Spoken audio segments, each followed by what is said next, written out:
अमृतसर विमानतळावरून सगळी उड्डाणं रद्द करण्यात आली आहेत। पुढच्या आदेशापर्यंत सगळी उड्डाणं रद्द केल्याची माहिती मिळते। ऑपरेशन सिंदूर नंतर अमृतसर विमानतळावरची सगळी उड्डाणं रद्द करण्यात आलेली आहेत। सीमेलगतची जी महत्त्वाची विमानतळं आहेत त्या विमानतळावरून सध्या विमान उड्डाणांना परवानगी दिलेली नाही आणि आता अमृतसर विमानतळावरून देखील सगळी उड्डाणं रद्द करण्यात आलेली आहेत।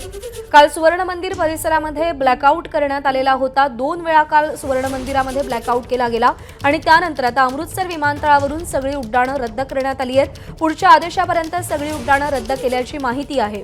पंजाब राज्य पाकिस्तानच्या सीमेलगतचं राज्य आहे आणि त्यामुळे तिथे जास्त खबरदारी घेणं गरजेचं आहे आणि त्यामुळेच ऑपरेशन सिंदूर नंतर अमृतसर विमानतळावरून सगळी विमानं उड्डाणं सध्या रद्द करण्यात आलेली आहेत।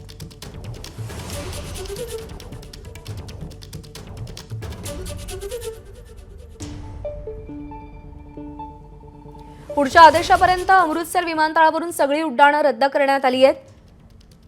पाकिस्तानच्या सीमेलगत असलेलं पंजाब हे एक महत्त्वाचं भारताचं राज्य, त्यामुळे खबरदारी तिकडे अधिक घेणं गरजेचं आहे आणि म्हणूनच अमृतसर विमानतळावरूनची सगळी उड्डाणं रद्द करण्यात आली आहेत।